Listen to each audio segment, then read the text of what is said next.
welcome to another episode of A Drummer's Guide to. So this week, the subject that I'm talking about is in honour of Lily, who messaged me a couple of weeks ago and basically was asking how to stand out. Now, this is a funny subject for me because when I was a kid, and I'm talking like really young, like probably 4 or 5, basically when I started school, that was it. My dream, my absolute dream, was to just fit in and not stand out, because there was something about me that always did. I felt like I felt like I was always sort of like a bit of a loner, and no one would really want to hang out with me. But then I would, find a new friend, and then they would end up being mean to me. Oh, this is such a pity party. I'm not even going to go on. But the point was, my dream was to fit in, and I think that I really carried that in to my professional career, to be honest, for a very long time, and I would occasionally have people mention stuff about, if you just were more yourself, and I really couldn't understand, because I think I got to a point where I was pretending to be this person so much that I believed that it was me, if that made sense. And I'm not saying I wasn't myself, but what I am saying is that I definitely put on like a face, I put on a facade to be this person that other people wanted me to be, which admittedly was not very healthy. And looking back, I mean, what a waste of energy, honestly. But it came from a place that I was so terrified that I would be myself, as I had been as a kid, and then I would be rejected for being exactly myself. I mean, there's nothing more heartbreaking than that, literally nothing more heartbreaking. So I figured that if I put on this face and this facade, then that would mean that if I was rejected, well, at least it wasn't me.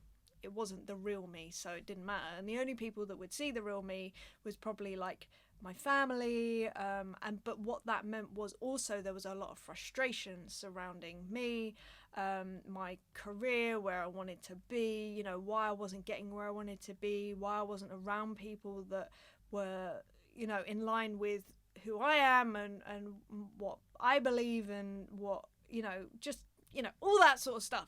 So it was really interesting to me that Lily was asking me, how best to stand out when all I used to want to do was fit in.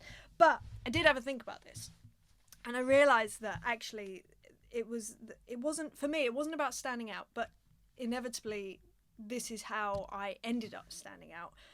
And I've spoken before about when I made a video of The Best of You, Foo Fighters. I did a drum cover video. I was covered in fairy lights. I mean, it's all very ridiculous, but I loved it. It was really fun. I mean, it wasn't perfect. Let's not, pretend. But it was definitely me. And what had happened maybe 6 months prior to that is that I had something happen within my family, and it got me to this place where I was like, you know what? I just don't care anymore. I don't care what people think. I was so busy trying to please everyone. I was so busy trying to, I distinctly remember specifically, I used to have very long hair, like down to my bum long. And I remember specifically being like, okay, so the look that I need to have, as if I have a look. The look that I need to have is, at least I can tailor it to whatever audition I'm going to. I can be rocky, I can dress rocky, or if it's like a pop act, then I can, can be in like, I don't know, a tracksuit.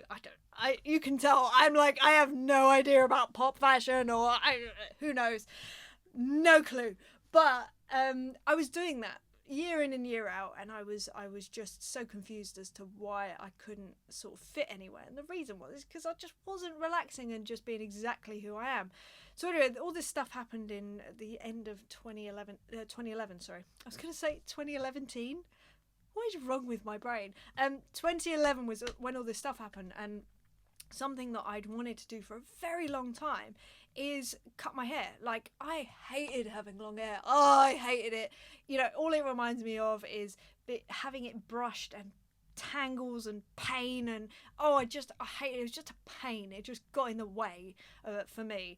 And anyway, so in 2011 I was like, right, I'm going to chop it all off. And literally the second that I did that, it was like a little bit of the real me was there, and I was just like, oh, I feel a little more comfortable with myself. That's interesting. But then I sort of noticed that, and I thought, well, I wonder what else I can do to get more comfortable. And the thing that I did, and it's the thing that inadvertently has made me stand out, I guess, even though to this day I still feel slightly awkward about standing out. I don't like it. I know it sounds stupid. It's fine. It's me. Probably something to talk to a paid professional about. But by doing that, I was just thinking about, okay, what I can't even remember what I was talking about. But anyway, I started leaning into exactly who I was. I think that's what I'm trying to say. And that inadvertently has made me stand out as a person. Now, what does that mean? That means leaning into the kind of player that I am. For years, I was trying desperately to be a different kind of player. I was trying to be the chopsy kind of player because that's what I saw people really get excited about and love. But it's not. I enjoy listening to it. I find it fascinating, and I have a lot of admiration for it. It's not what gets me going as a musician. So I lent into loving songs and groove and just that feeling that it gave me, and trying to find more of that, not just in my own playing but in other people's playing, and going out to gigs that really centered around that. And it wasn't to say that I would sort of like shut off all that other stuff, but it was like I'd rather focus on the stuff that makes me happy. Like, why wouldn't you? And then equally the same as me, for me as a player, I am a rock player. I am a rock, blues, pop drummer. That's what I do, and I play songs. That is basically the basis of me, and that is because I was brought up on a lot of blues music, a lot of rock music. I've played in a lot of rock bands, and I was brought up playing blues jams, for crying out loud. So that kind of stuff is just, it comes very naturally to me because I've just done it a lot. It's as simple as that. There's no like, oh, you have a natural ability. No, I've just done it forever.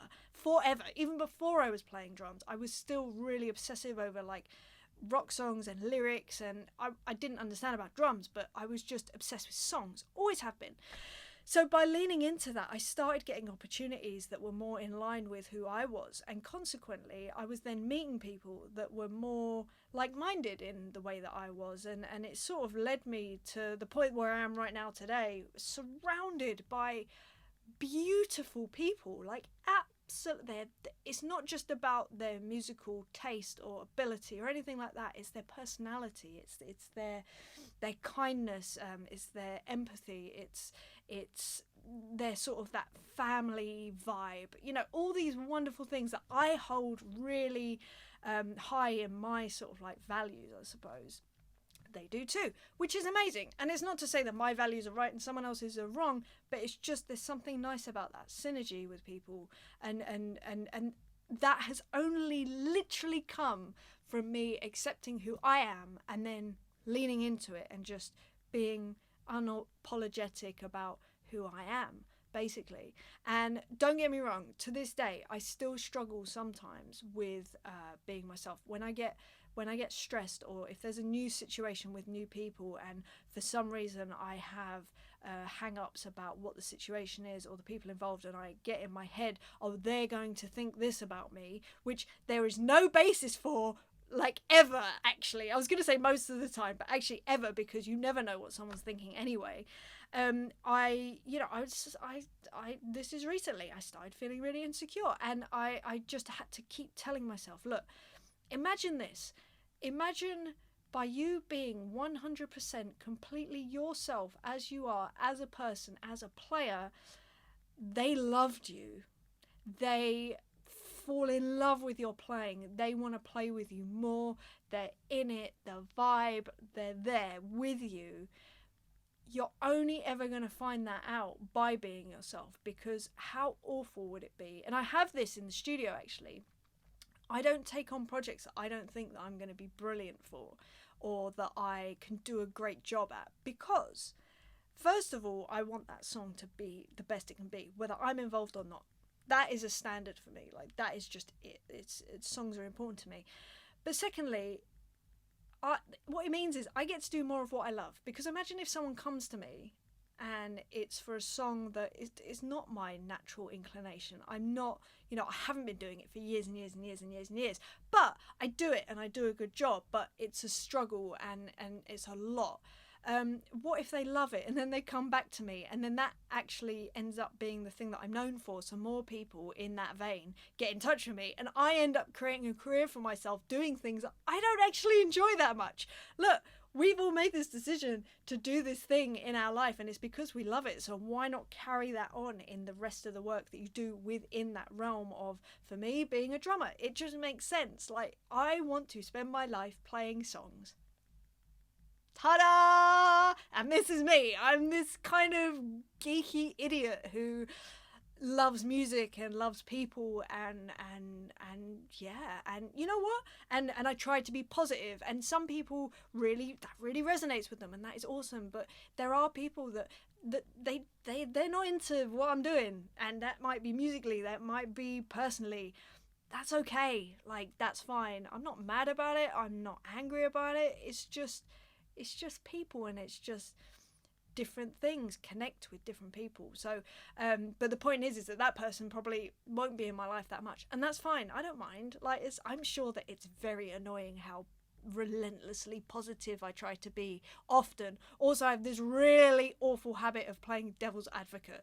It's a family trait, and anyone that knows my family knows exactly what I'm talking about, and I apologise, it's just the way we are, but we can't help it, and it's fine, because I don't think we're bad people for it, so that's fine. But equally, that can upset some people, so you just gotta lean into who you are. And like I say, I feel like I'm proof that once you do sort of lean in and accept and just go, cool, this is who I am, like, things that really are in line with all that stuff start presenting themselves to you, and it just makes for such a interesting, rich, enjoyable life. Isn't that what this is about? I'm not sure. Anyway, I'm going to leave it on that note because I feel like it was slightly profound, and I probably am just going to ruin it by carrying on. So, I hope you're having a nice day, wherever you are, whatever you're up to. If you've got any questions yourself that you'd like me to answer on one of these videos, please get in touch. Probably best just to leave something in the comments, and I'll see if I can get something together for you that is not too rambly, although if I didn't, it wouldn't be me. Anyway, right, I'm gonna go. I will see you next week for another subject. I have no idea what it's gonna be, but keep well until then. Keep safe, keep healthy, and just keep being you. How cheesy. Okay, bye, see you later.